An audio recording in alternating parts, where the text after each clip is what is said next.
जय श्री राम। शिवरात्रि क्या ये केवल एक त्योहार है, एक पर्व भर है?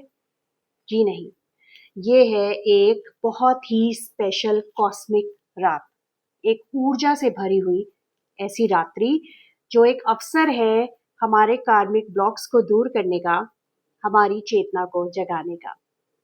मैं हूं आपकी दोस्त प्रतीक्षा और मिस्टिक पाथ बाय प्रतीक्षा में आप सभी का बहुत बहुत स्वागत है।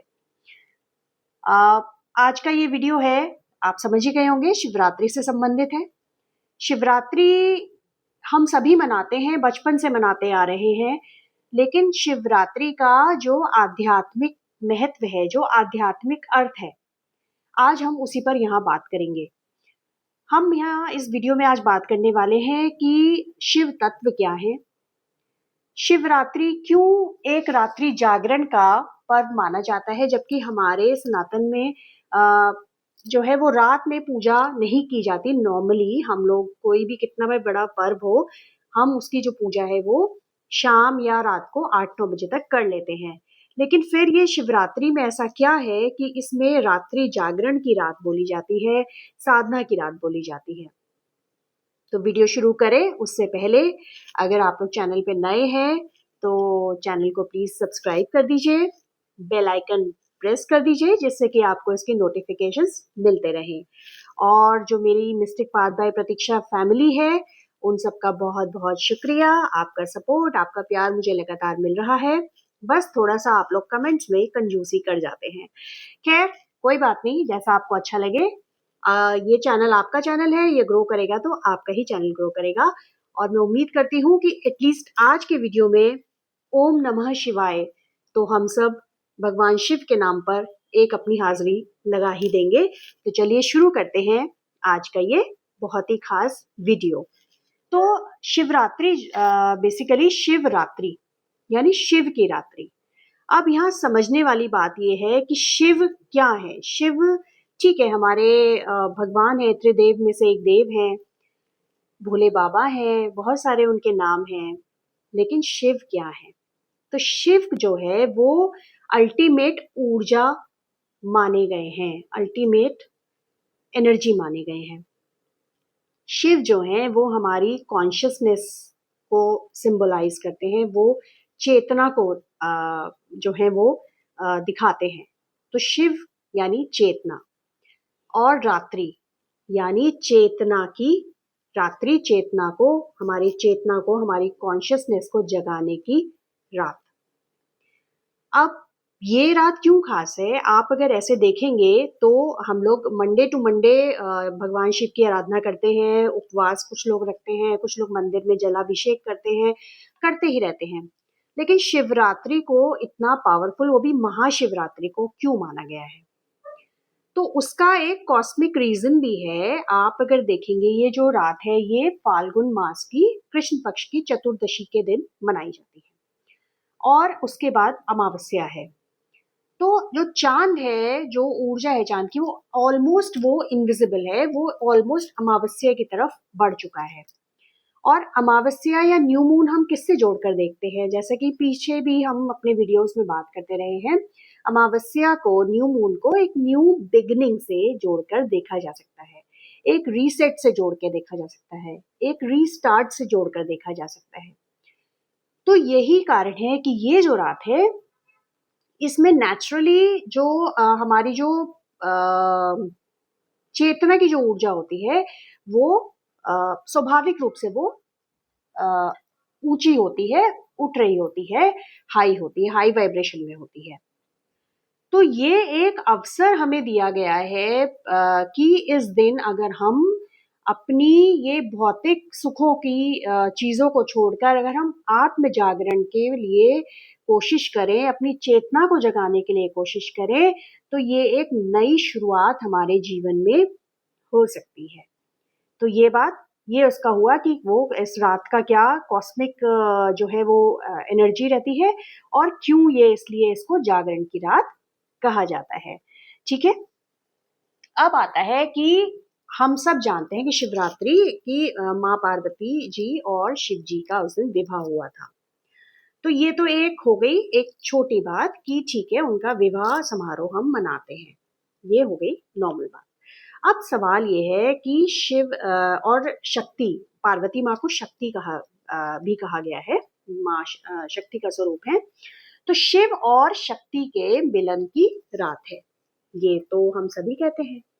अब यहाँ पे फिर उस चीज को समझने की जरूरत है कि शिव क्या है।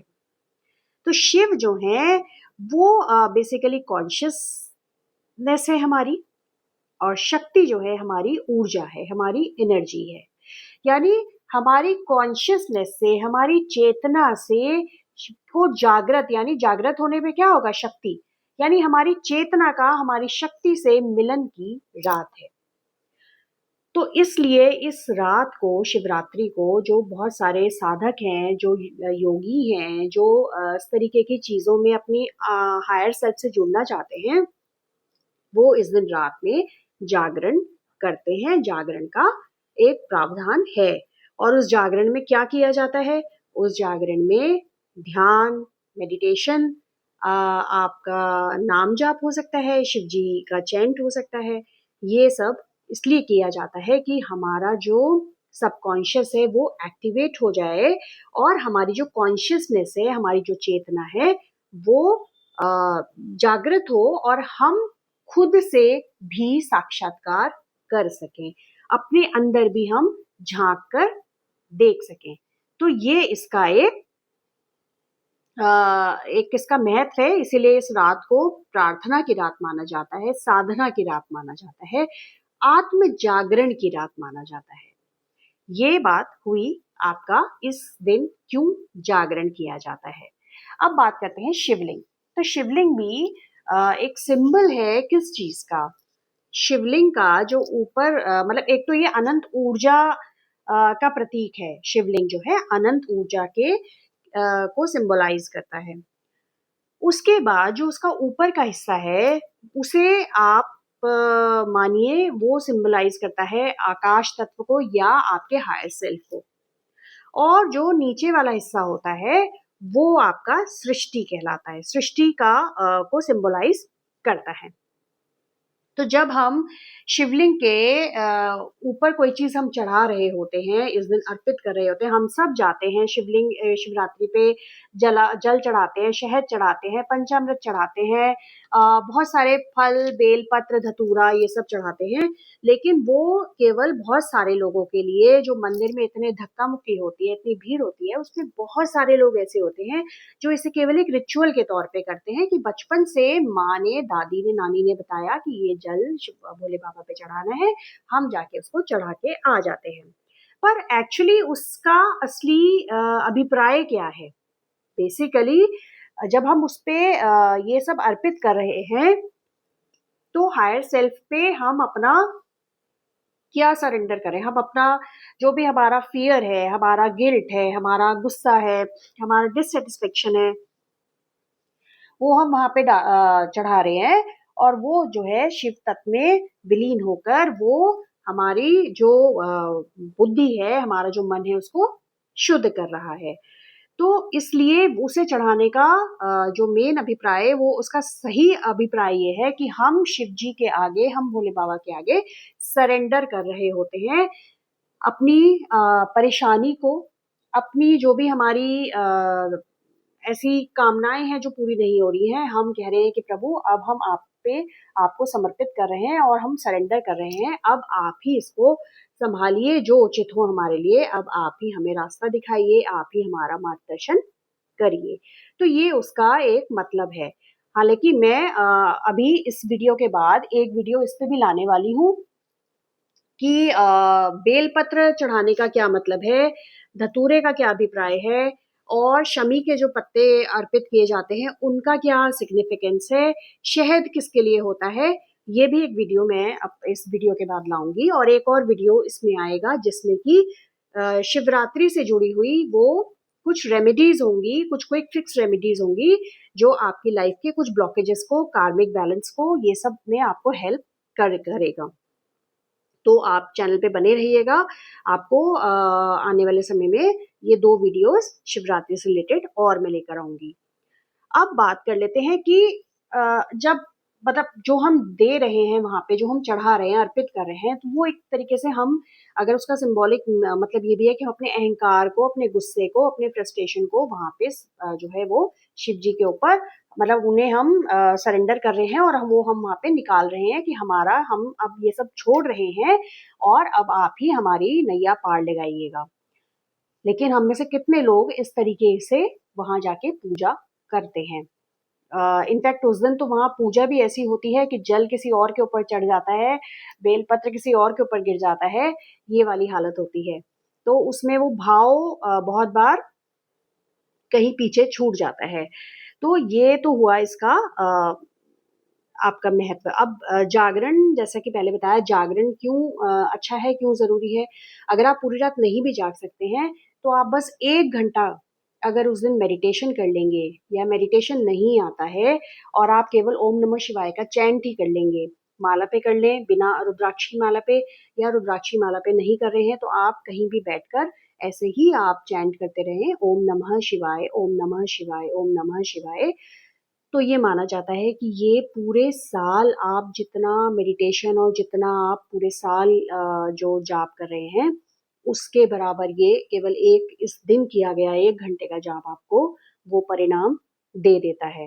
तो इसलिए अगर आप स्पिरिचुअल सीकर हैं, आप कुछ अपने लिए मन की शांति की तलाश में हैं, मटेरियलिस्टिक चीज़ों से अलग, अगर आप कुछ सुकून चाह रहे हैं जीवन में, कुछ शांति चाह रहे हैं, तो आपको ये इस दिन ज़रूर करना चाहिए कि आप या तो मेडिटेशन कीजिएगा। मैं इसका लाइव भी उस दिन रात भर लाइव रहेगा मेरा, शिवरात्रि का मेडिटेशन। आप चाहें आप उसके साथ कर सकते हैं, और नहीं तो आप 1 घंटा खुद ही आप ओम चैंट पे कर लीजिए मेडिटेशन, या नहीं कर पा रहे हैं तो 1 घंटा, आधा घंटा आप रुद्राक्ष की माला पे ओम नमः शिवाय का जाप ज़रूर करिए, और आप देखिए कि कैसे आपके जीवन के जो कार्मिक ब्लॉक्स हैं ना, वो धीरे-धीरे अगली शिवरात्रि तक एकदम दूर होने लगते हैं। चीज़ें बहुत मैजिकली चेंज होती हैं, बहुत तेज़ी से चेंज होती हैं। और सबसे बड़ी जो सुप्रीम जो आपका वेल्थ मानी गई है, आपकी पीस ऑफ माइंड, वो आपको ये करने से पक्का जो है वो आपको मिलेगी। और ये एक बहुत बड़ा मौका है आपके हायर सेल्फ से जुड़ने का, अपने अंदर आपके जागने का। संकल्प की रात भी कहते हैं इसको। संकल्प किस चीज़ का लेना है? संकल्प जो है, पहला संकल्प तो आप लीजिए कि आप सच्चाई के रास्ते पर चलेंगे, सच्चाई का साथ नहीं छोड़ेंगे। दूसरा ये कि आप सरेंडर कर रहे हैं, सबसे इम्पोर्टेंट है सरेंडर। आप जानते हैं भोले बाबा हैं, शिव जी को भोले बाबा कहा जाता है, तो वो छल-फरेब और आपकी जो मक्कारी है, वो उसको बिल्कुल भी पसंद नहीं करेंगे। हमारी जो भी हम भगवान के सामने जाके कुछ छल-फरेब करते हैं और सोचते हैं कि उन्हें नहीं पता लग रहा, उन्हें सब पता लगता है। वो आपकी कितनी भी पूजा कर लीजिए, वो एक्सेप्ट नहीं करेंगे जब तक आप सरेंडर के भाव से वहाँ नहीं जाएँगे। सब कुछ उन्हें सौंप दीजिए, समर्पित कर दीजिए कि प्रभु अब आप ही सँभालेंगे, जिधर ले जाएँगे सही तो आपका और गलत तो भी आपका। ये सरेंडर के भाव से जाएँगे तो आपकी पूजा जो है वो ज़रूर वहाँ पे स्वीकार होती है। और साथ ही आप ये भी मानिए कि भोले बाबा हैं, बहुत ज़्यादा उनको कुछ नहीं चाहिए होता, वो बेचारे तो धतूरे और बेलपत्र इसी में संतुष्ट हो जाते हैं। बस भावना जो है वो सर्वोपरि है, भावना आपकी सच्ची होनी चाहिए। ये है, क्या बिल्कुल भी नहीं करना है इस दिन। तो पहली चीज़ तो दिखावे के लिए कुछ ना करिए। दिखावा कि दिखाना है, मंदिर में जाके मुझे स्टेटस अपडेट करना है, मुझे चढ़ाते हुए फ़ोटो बनाना है, मुझे वीडियो बनवाना है, फिर मुझे स्टेटस पे रखना है, और वो सब दिखावे के लिए मत करिए। एटलीस्ट आप 2 मिनट मंदिर में हैं, वो 2 मिनट भी आपका कनेक्ट वो भगवान से, भोले बाबा के साथ होना चाहिए। और अगर वो नहीं है तो फिर कोई फ़ायदा या कोई आपको उसका फल नहीं मिलेगा, ये पक्की बात है। दूसरा, अहंकार को त्याग कर जाइए, अहंकार बिल्कुल मत करिए किसी के भी सामने, ना सिर्फ मंदिर में। आप अपने जो भी हैं किसी के सामने अपना अहंकार को मत आने दीजिए। आप उस दिन किसी की बुराई-भलाई से बचिए, किसी से लड़ने-झगड़ने से बचिए।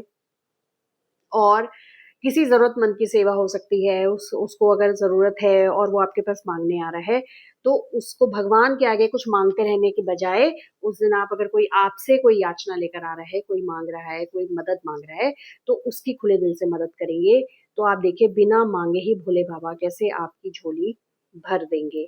तो ये जो है सबसे इम्पोर्टेंट चीज़ है, तो अब भोले बाबा से यही प्रार्थना हम करते हैं कि इस महाशिवरात्रि वो हमें हमारे शोर से दूर लेकर जाएँ और हमारी अपनी शांति से हमारा परिचय कराएँ, हमारे अंदर की जो शांति है, उसका हमें बोध कराएँ, उससे हमें रूबरू कराएँ। इसी प्रार्थना के साथ मिस्टिक पाथ बाय प्रतीक्षा के परिवार के सभी सदस्यों को महाशिवरात्रि की बहुत-बहुत शुभकामनाएँ।